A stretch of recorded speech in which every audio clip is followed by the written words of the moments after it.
Good evening. This is QTV Nightly News coming to you from our studios on Keraba Avenue, and I am Ashma Uba. Thanks for joining us. Here are the main news headlines. Today, November 11, the British High Commission and the Gambia Legion joined the global Commonwealth community to honor members of the armed forces who died in the line of duty. The 29th United Nations Climate Change Conference, or COP29, has officially opened in Baku, Azerbaijan, with representatives from nearly 200 countries, including the Gambia. During the call to the bar ceremony for 82 graduates of the Gambia Law School, the Chief Justice of the Gambia, Hassan B. Jallow, urged the new legal practitioners to always uphold ethical standards in the administration of justice. The Minister of Health on Monday presided over the official launch of the nationwide polio vaccination campaign at the Fajikunda Major Health Center. And in sports news, Heart FC were crowned champions of the Tujareng Estate Football Tournament after defeating Aminas Gas FC on Saturday. The tournament was sponsored by Dauda E. Jallow, the Attorney General, to promote unity in the community. Now, those and other stories coming up. Do stay tuned.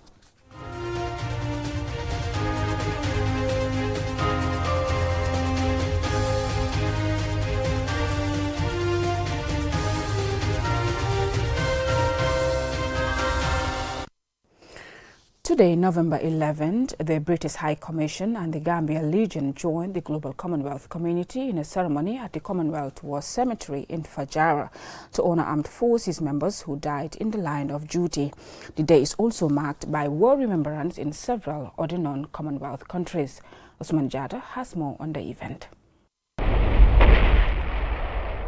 The Gambia participated in the deadliest conflict in history, World War II, which began in September 1939 and ended in 1945. By the war's conclusion, an estimated 60 to 80 million people had lost their lives, including as many as 55 million civilians.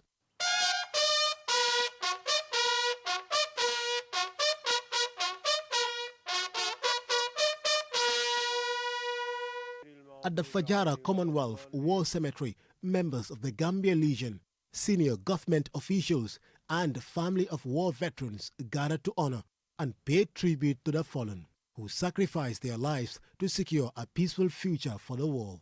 Martin Norman is in charge of the affairs at the British High Commission in the Gambia. At the end of the Great War, when an armistice was signed on the 11th hour of the 11th day of the 11th month, it was said that that marked the conclusion of the war to end all wars. We know, sadly, not least from the graves around us, that the tragedy continued. The Gambian veterans who fought in World War II were members of the Gambia Regiment, who existed from 1901 to 1958 and saw action in both world wars. So this day is an incredibly important moment on the calendar, in particular for the armed forces and for veterans. It is our moment in the year where we can come together to reflect, to remember and to commemorate those who have given the ultimate sacrifice in order to support our freedoms. Each year, the government, in collaboration with the Gambia Armed Forces, observes Remembrance Day.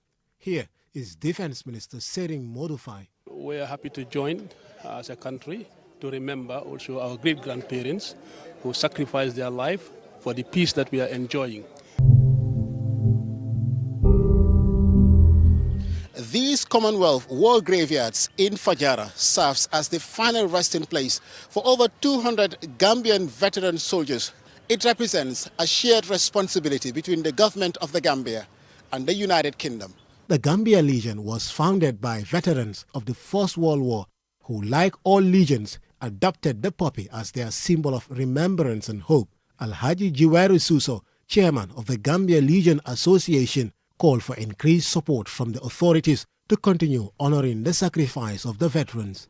The commemoration marks the end of hostilities in the First World War, when an armistice was signed between the Germans and Allied forces on the 11th hour of the 11th day of the 11th month, namely November 11th, 1918, which ended the fighting.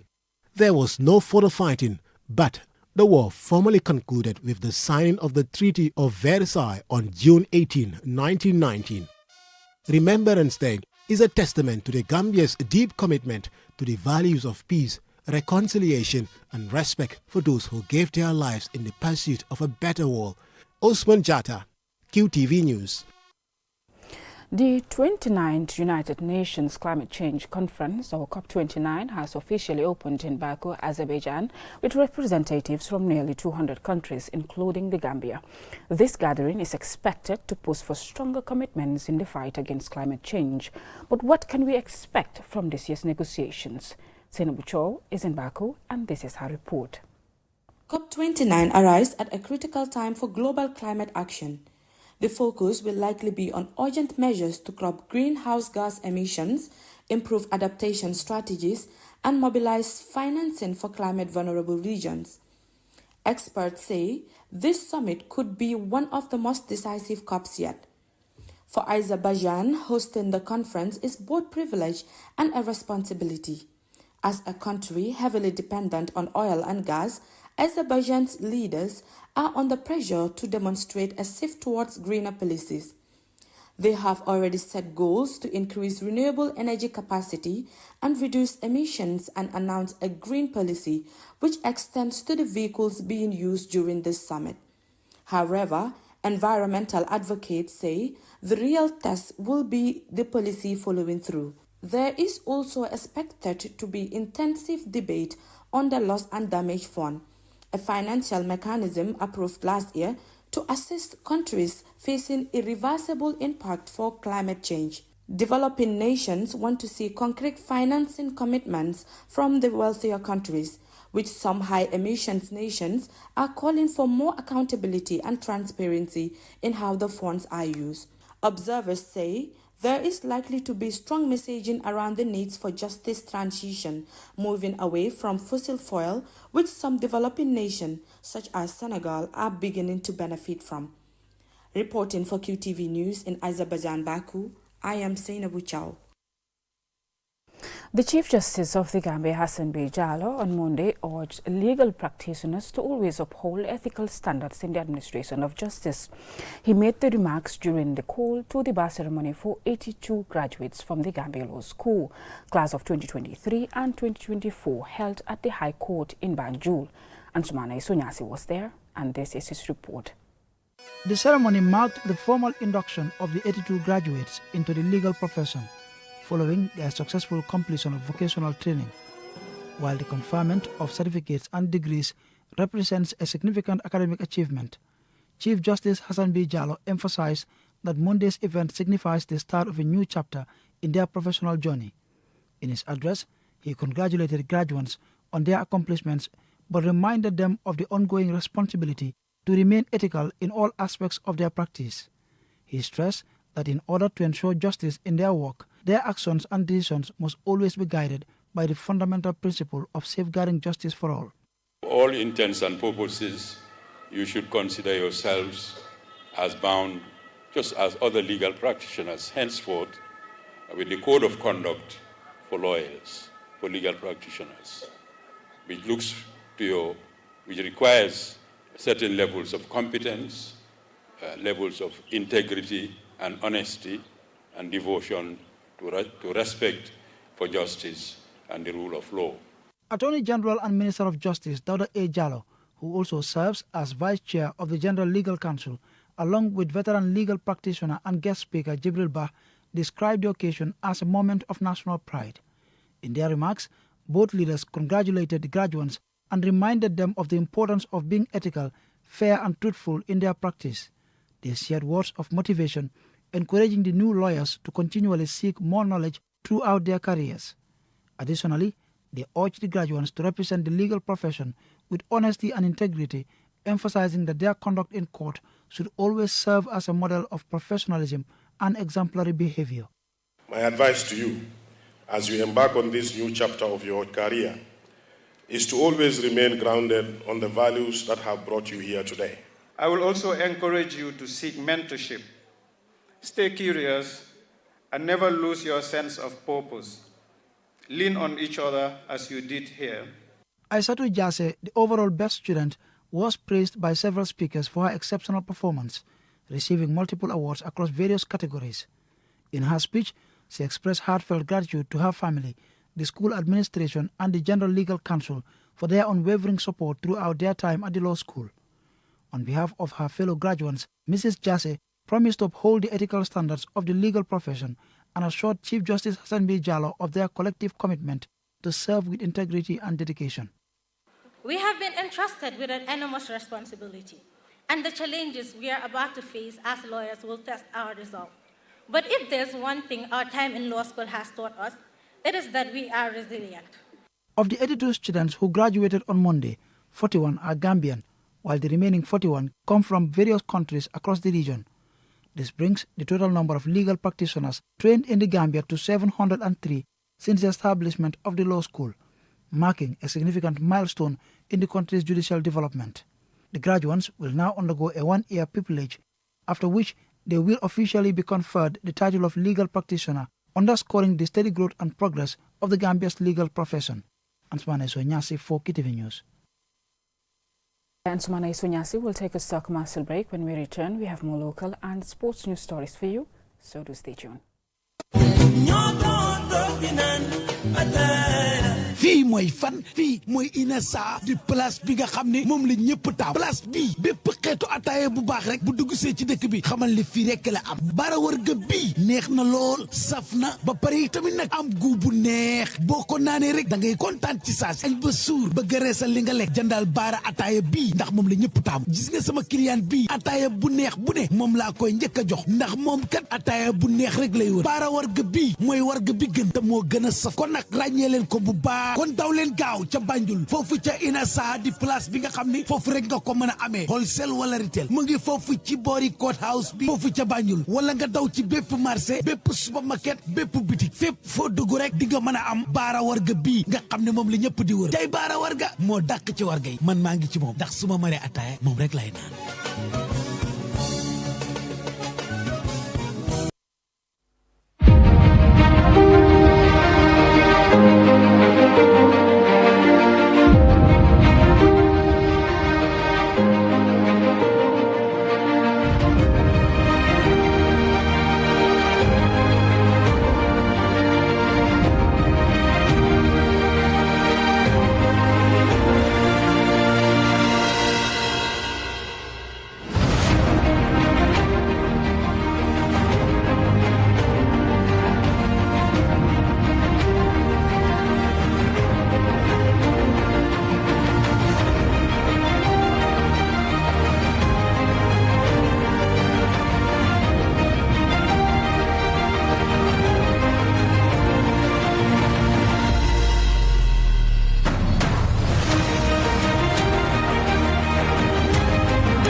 Welcome back. If you're just tuning in, this is QTV News. The Minister of Health on Monday presided over the official launch of the Ministry of Health's nationwide polio vaccination campaign at the Fajikunda Major Health Center. The aim is to immunize children under 5 years of age against the polio virus. Lolem Kamara has the rest of that story. This initiative is in response to the recent detection of the vaccine-driven polio virus type 2 in the country, particularly from environmental surveillance within the Greater Banjul. The campaign will run from November 12 to 15th. Musa Kamara, the Regional Director of Health Services for Western Region 1, welcomed participants to his region and thanked partners for supporting the ministry in this timely cause. Dr. Ahmadul Lamin Samate, the Minister of Health, administered the first dose of the oral vaccine at the facility and emphasized that vaccinating young children is crucial to prevent the spread of this virus. The Ministry of Health through the EPI has been having very high immunization coverage since the inception of EPI in 1979. The detection of the polio virus in the environmental samples poses a threat to our vulnerable children. Therefore, vaccinating them with additional doses of oral polio vaccine will boost their immunity against development of poliomyelitis. In this first round of the campaign, officials intend to immunize over 426,000 children under the age of 5, including by using door-to-door, community bantabas, ferry crossing points, major markets, and schools to ensure no one in the target group is left behind.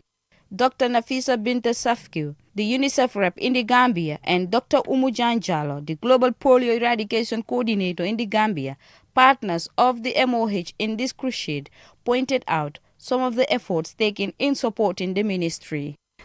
We have procured 1 million plus vaccines for children and for the Ministry of Health.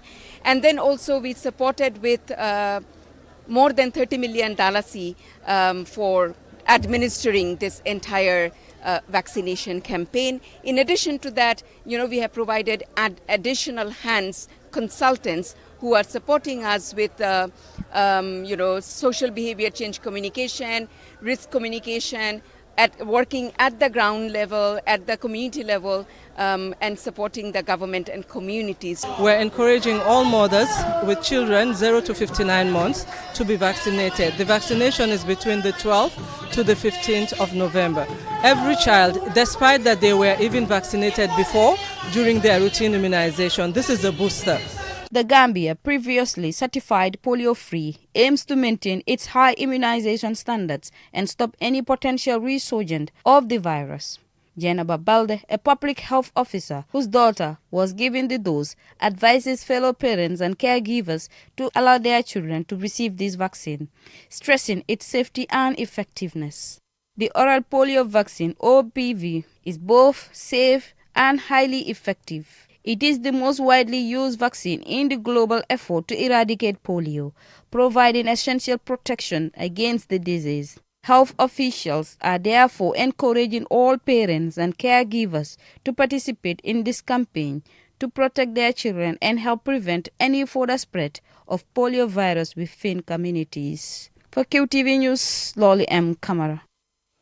As part of the Gambia security sector reform, 4 officials from the Gambia Police Force are currently in China for capacity building on the use of information and communication technology, ICT, in public sector. Jennifer Sonko visited the officials at the Academy for International Business Officials, IBO, in Beijing, and this is her report. In today's world, technology plays a crucial role across all sectors, including security, to enhance service efficiency and effectiveness. This training, facilitated by the Academy for International Business Officials, will strengthen ICT cooperation and facilitate experience exchange between China and participating countries, and it will also expose the officials to emerging trends and diverse approaches to ensuring public safety more comprehensively and effectively.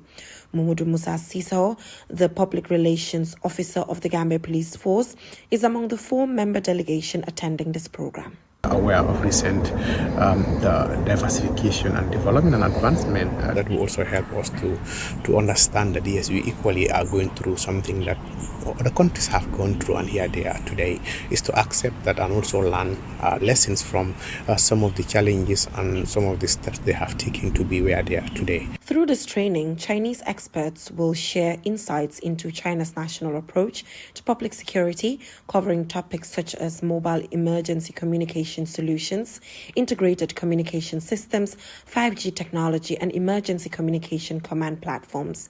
One of the experts leading the training is Zhang Zhang, an associate professor at Beihang University. About security, communication security and privacy protection. So I think this one, different country has their different considerations actually. So actually this is also a trade-off between convenience and privacy protection. So I think this one discussion promotes a lot. So this is the one thing. And the other thing is like what I talked a lot today is is low Earth orbit constellation. So this thing actually developed quite fast now in many well-developed countries. The Gambia initiated its security sector reform process in 2017, following 22 years of dictatorial and authoritarian rule. This reform aims to build a reliable, accountable, and strong security apparatus that upholds fundamental human rights, encompassing the military, police, and intelligence services (SIS). However, the pace of the reform has faced criticism since its launch, with many questioning the progress made so far. Here is the Public Relations Officer, Modu Musa Siso again. Change in general takes time, especially when it comes to attitudinal change, institutional change. It takes a lot of time. It can't just be overnight, especially when we are serious about real change. And I think it's for this reason. But the Gambia Police Force and the government in general is committed to the security sector reform. And I think even the strip is part of that in terms of enhancing the capacity of personnel to be able to do their work properly. So yes, people could argue, and because sometimes it's an opinion of what they believe, what they think, and yes, sometimes you can't blame them because they want things to happen, ASAP. But sometimes, especially as an institution, as a country, it requires resources, it requires training, it requires time. It is important to note that this training specifically targets countries participating in China's Belt and Road Initiative, BRI. The BRI is a global development strategy aimed at improving connectivity between Africa, Asia, and Europe by promoting economic trade, growth, and regional integration. As the development of infrastructure such as roads, bridges, and seaports expand, effective security becomes crucial to ensuring the safety and stability of these projects.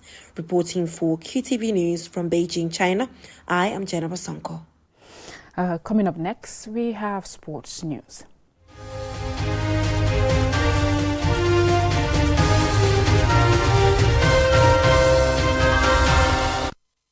Now, Heart FC were crowned champions of the Tujering Estate Football Tournament after defeating Aminas Gas FC 4-2 in a penalty shootout on Saturday in Tujering.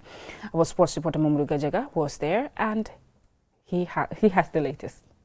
A trailing penalty shootout saw Heart FC emerge victorious in the final of the Tujering Estate Football Tournament, defeating Aminas Gas FC 4-2 on penalties at the Tujering Estate Football Field. The match itself was closely contested, with Heart FC taking the lead in the 37th minute through a stunning goal by Adama Kamara. Aminas Gas FC responded in the second half, equalizing with a brilliant free kick that found the back of the net. Both teams showcased some beautiful possession football, thrilling the watching crowd. However, they could not be separated in regulation time. Heart FC displayed perfect penalty taking, converting all 4 of their spot kicks, while Aminas Gas struggled.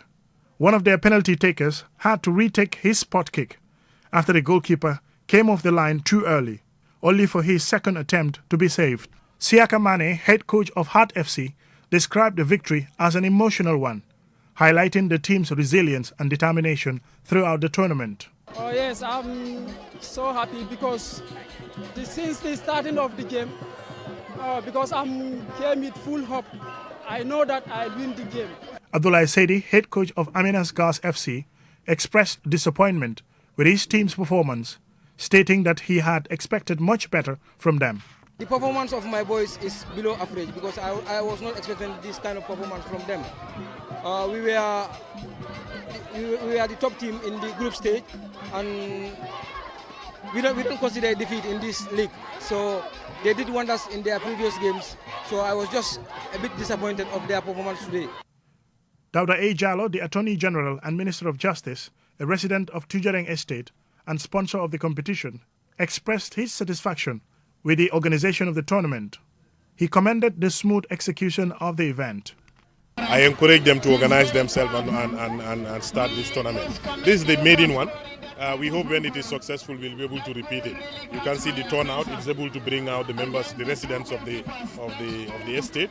And we think it's in different ways will help to bring the communities together, but also assist the young ones to explore their own talents.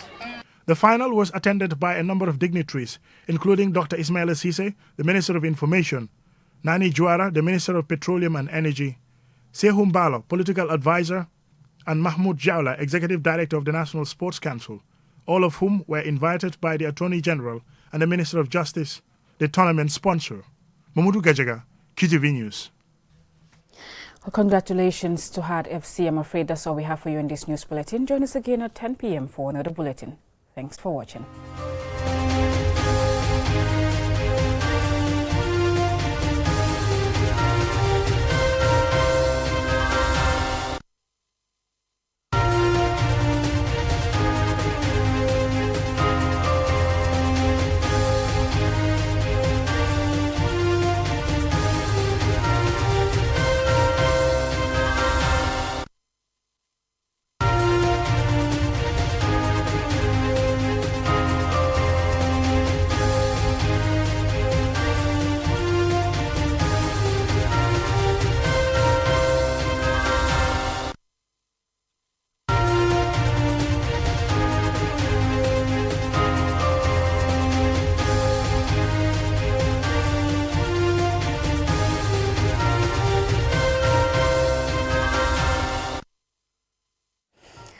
I'm afraid that's all we have for you in this news bulletin.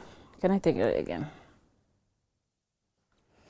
That's all we have for you in this news bulletin. Join us tomorrow for more news. Thanks for watching.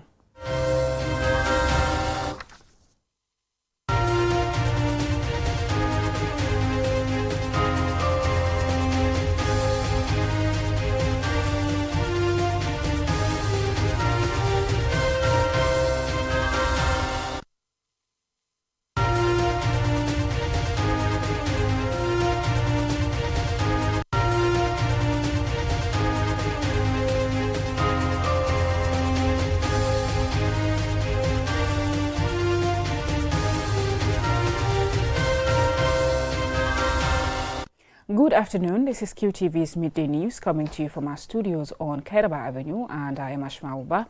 Thanks for joining us. Here are the main news headlines. That's all we have for you in this news bulletin. Join us again to...